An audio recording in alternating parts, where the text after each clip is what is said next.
Everybody, Assalamu alaikum. Do you face stress? Yes.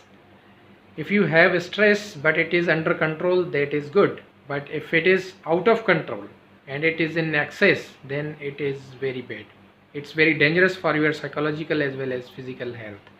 So the today's topic is stress management. आज का जो topic है वो ये है कि स्ट्रेस जो हमारी होती है उसको हम कैसे मैनेज कर सकते हैं। और डू यू नो कि stress is the part of life. Stress आपकी हमारी सबकी लाइफ का एक हिस्सा है और उससे आप दूर नहीं रह सकते। लेकिन ज़रूरी यह है कि आपकी जो स्ट्रेस है वो आपके कंट्रोल में होनी चाहिए। आपको पता होना चाहिए कि आपको किस तरीके से अपनी लाइफ को ड्राइव करना है परेशानियों से निकलते हुए। सबसे पहले हम ये अंडरस्टैंड करेंगे कि स्ट्रेस होती क्या है और उसके नुकसानात क्या हैं, क्योंकि जब तक हमें नुकसानात का अंदाज़ा नहीं होगा तब तक हम इसको इतना सीरियस नहीं ले सकते। स्ट्रेस हम उर्दू में मैं अगर बात करूं तो मैं इस वक्त बात कर रहा हूं जहनी दबाव की। परेशानियों की वजह से जो आपके जहन पे एक दबाव आता है उसको हम स्ट्रेस का नाम देते हैं।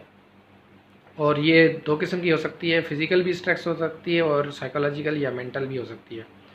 तो इसके नुकसानात क्या हैं? सबसे पहले तो हम इसको नुकसानात को अगर अंडरस्टैंड करने की कोशिश करें तो according to Mike Eysenck is the writer and its book is simple psychology.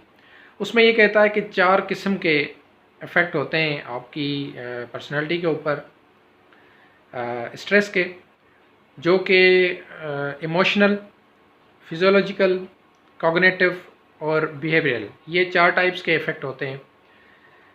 जो कि फ़र्दर अगर हम इसको आसान ज़बान में अंडरस्टैंड करें तो मैं ये कहूँगा कि जो स्ट्रेस होती है उसकी वजह से आपकी एंग्जाइटी यानी बेचैनी बढ़ेगी, डिप्रेशन बढ़ेगा यानी मायूसी बढ़ेगी।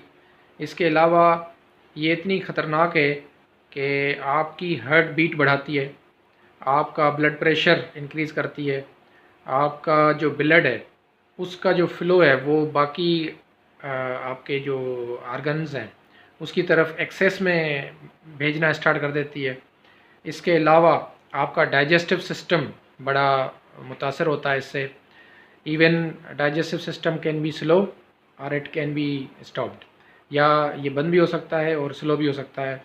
मतलब इसको बैडली बड़ा इफ़ेक्ट करती है। आपकी नींद इसका बड़ा, नींद के जो पैटर्न होते हैं आपके वो बड़े डिस्टर्ब हो जाते हैं।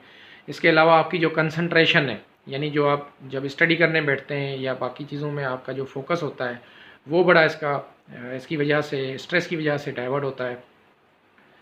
आपका जो परफॉर्मेंस है एट द एंड अगर हम बात करें तो ओवरऑल जो आपकी परफॉर्मेंस है आइदर प्रोफेशनल और इन पर्सनल, अगर आपकी रोज़मर्रा घर के मामलात हैं, आपके सोशल मामलात हैं या आपके प्रोफेशनल मामलात हैं, उनमें जो आपके रिज़ल्ट्स होते हैं, जो परफॉर्मेंस होती है, अल्टीमेटली उसको ये बड़ी बैडली अफेक्ट करती है। यानी स्ट्रेस इतनी डेंजरस है।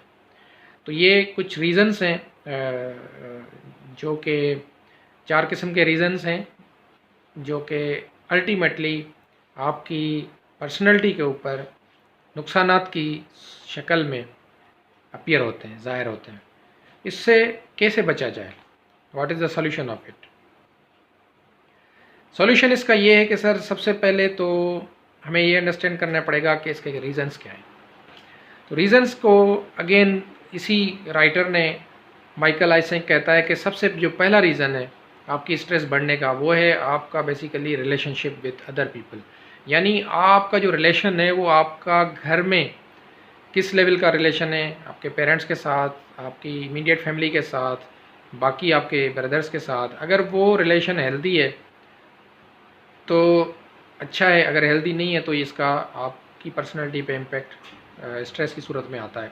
सिमिलरली अगर आपका यही रिलेशन आपके पड़ोस में, सोसाइटी में बेहतर नहीं है, और स्पेशली जहाँ पे आप काम करते हैं यानी वर्किंग एनवायरनमेंट में जहाँ पे आपकी जॉब है या बिज़नेस है, वहाँ पर अगर ये रिलेशन अच्छा नहीं है तो इसका बड़ा बैड इम्पेक्ट आपका इन टर्म्स ऑफ स्ट्रेस बढ़ता है।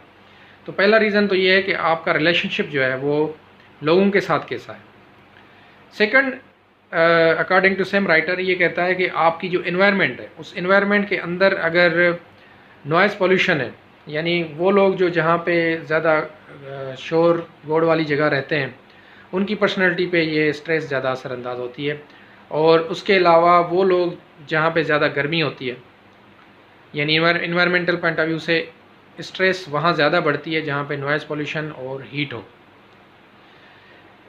तीसरा जो रीज़न है वो है आपके लाइफ के अंदर कुछ इवेंट्स ऐसे होते हैं, जैसे कोई सडन दुख भरे इवेंट होते हैं, कोई एक्सीडेंट हो गया, किसी करीबी रिश्तेदार या दोस्त की तरफ डेथ वगैरह हो गई, जिसका आपके जहन पे बड़ा गहरा असर जाता है, और बहुत सारे अनप्लेजेंट अगर इंसिडेंट हो जाते हैं, तो ये आपकी पर्सनैलिटी पे, आपकी सेहत पे इसका impact in terms of stress आना स्टार्ट हो जाता है।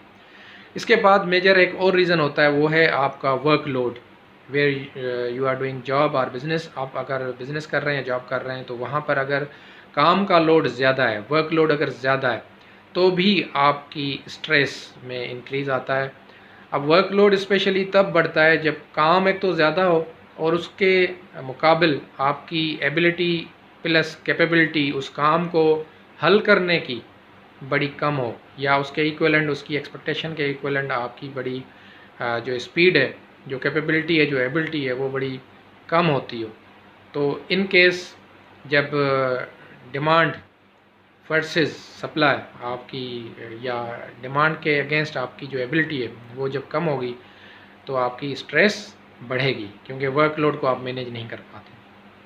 इसके अलावा जी जो पांचवा रीज़न है वो ये है कि आपकी पर्सनैलिटी, आपकी जो लाइफ है उसके अंदर अगर आपके किसी फैमिली मेम्बर या आपके अपने साथ अगर कोई क्रोनिक बीमारी, कोई पुरानी बीमारी या लॉन्ग टर्म चलने वाली बीमारी, और उसका असर ज़्यादा हो रहा है, यानी वो बदतर होती जा रही है, तो इसका भी इम्पेक्ट आपकी स्ट्रेस पे बढ़ता है। इन केस आपकी किसी भी फैमिली मेम्बर या बिलव्ड या अपने आप पे कोई क्रोनिक डिजीज़ का अटैक है और वो आहिस्ता आहिस्ता बढ़ती जाती है, तो आप स्ट्रेस में चले जाते हैं। उसके बाद आपके पास अगर फाइनेंशियली चैलेंजेस हैं, पैसे आपके पास कम है, जॉब या बिज़नेस में चैलेंजेस हैं, तो ये भी एक रीज़न बनता है। नॉर्मली अगर आपकी स्लीपिंग ऑर्डर डिस्टर्ब है, यानी नींद आप सही नहीं करते, तो भी इसका होता है। और जो most important again last challenge होता है वो ये है कि अगर आपकी लाइफ में चैलेंजेस हैं और चेंजेस हैं, और उस चेंजेस और चैलेंजेस को आप एक्सेप्ट नहीं करते, तो आपकी स्ट्रेस बढ़ती है। तो ये कुछ मेजर रीजंस हैं जिसकी वजह से आपकी लाइफ में स्ट्रेस बढ़ती है। अब सॉल्यूशंस क्या हो सकते हैं, इसको हम कैसे ओवरकम कर सकते हैं, इसको कैसे मैनेज कर सकते हैं? सबसे पहला सॉल्यूशन तो ये है कि आपने अगेन पॉजिटिव रहना है और प्रेजेंट में रहना है, यानी अपनी सिचुएशन को अंडरस्टैंड करते हुए सोच को पॉजिटिव रखना है और सॉल्यूशन की तरफ जाने की कोशिश करनी है। और इसी तरीके से माइकल आइसेंक अपनी बुक में सिंपल साइकोलॉजी में सबसे पहले तीन स्ट्रेटजीज़ बताता है, जिस पे अमल करते हुए वो कहता है कि आप इस स्ट्रेस को मैनेज कर सकते हैं, हैंडल कर सकते हैं, फिक्स कर सकते हैं। तो पहला जो ये स्ट्रेटजी बताता है वो ये है कि task oriented strategy. Task oriented strategy का मतलब ये है कि वो ये कहता है कि जिस रीज़न की वजह से आपकी स्ट्रेस बढ़ रही है, या जिस प्रॉब्लम की वजह से आपकी स्ट्रेस बढ़ रही है, यानी जिस मसले की वजह से या जिस सबब की वजह से, जिस काज की वजह से आपकी परेशानी बढ़ रही है, just go and fix it. आप उस मसले को फिक्स कर दें, आपकी स्ट्रेस मैनेज हो जाएगी। आप उस मसले को क्लोज कर लें, यानी टास्क ओरिएंटेड आपने बनना है। आपका जो इशू है जिसकी वजह से स्ट्रेस बढ़ रही है, आपने सिर्फ उसको हिट करके उसको रिजोल्व करना है और आप स्ट्रेस को मैनेज कर सकते हैं। सेकंड स्ट्रेटजी ये कहता है कि इमोशनल, अगर आप टास्क ओरिएंटेड अप्रोच से इसको हल नहीं कर सकते, देन मजबूरन आपके पास दूसरा ऑप्शन ये है कि इमोशनल ओरिएंटेड स्ट्रेटजी। यानी इमोशन ओरिएंटेड स्ट्रेटजी का मतलब ये है कि आप अपने आप को इमोशनली कंट्रोल करने की कोशिश करते हैं और अपने आप को एक उम्मीद दिलाते हैं, एक पॉजिटिव सोच दिलाते हैं और अपने आप को बहलाते हैं कि ये हो सकता है, कोई मसला नहीं, इससे हम निकल आएंगे, इंशाल्लाह ये इशू हल हो जाएगा। तो ये दूसरी स्ट्रेटजी है जिसमें हम इमोशंस के साथ एक उम्मीद और एक कोशिश का एक एहसास दिलाते हुए अपने आप को स्ट्रेस से निकाल सकते हैं, मैनेज कर सकते हैं स्ट्रेस को। तीसरा जो ये रीज़न बता रहा है वो ये कह रहा है कि अवॉइड ओरिएंटेड अप्रोच, यानी आपने अपनी पर्सनैलिटी के अंदर अवॉइडेंस लानी है। यानी अगर आपके पास उस मसले का हल भी नहीं है और आपके पास होप भी नहीं है, उम्मीद भी नहीं है, साइकोलॉजिकली या इमोशनली आप अपने आप को नहीं मैनेज कर पा रहे, तो देन थर्ड जो स्ट्रेटजी है वो ये है कि आप स्टार्ट अवॉइडिंग सिचुएशन, यानी आपने उस सिचुएशन से अपने आप को अवॉइड करना है, उस पर अपनी सोच भी कोशिश करके सोच से ही आपने दूर रहना है, यानी आपने सोचना तक नहीं है उसके बारे में, उस मसले के बारे में जो आपको परेशानी दे रहा है, स्ट्रेस दे रहा है। तो ये 3 रीज़न्स हैं। इसके अलावा डिफरेंट अदर साइकोलॉजिस्ट और एक्सपर्ट्स ने डिफरेंट रीज़न्स दिए हैं, इसको सॉल्यूशंस दिए हैं इसको रिजॉल्व करने के लिए, जिसमें से सबसे पहला रीज़न अगेन ये कि आप ट्राई टू बी रिलैक्स और एक्सरसाइज करें, रिलैक्स रहने की कोशिश करें और एक्सरसाइज करें। दूसरा ये है कि आप हेल्दी खाना खाएं, फूड आपका अच्छा होना चाहिए, फूड आपका अच्छा होना चाहिए। इट मीन्स कि आपके पास एक बैलेंस्ड डाइट होनी चाहिए, जिसमें जो भी जिस्मानी ज़रूरत के हिसाब से आपके पास वो न्यूट्रिएंट्स आपको लेने चाहिए। उसके बाद आपके पास गुड रिलेशंस होने चाहिए अपने घर के अंदर, अपने काम करने वाली इन्वायरमेंट के अंदर, और अपने सोसाइटी पड़ोस में, या आप जहाँ भी लोगों के साथ उठते बैठते हैं उन सब के साथ आपके जो रिलेशंस हैं वो अच्छे होने चाहिए, यानी जिसमें आपका पीस ऑफ माइंड का एक फीलर आना चाहिए आपके पास।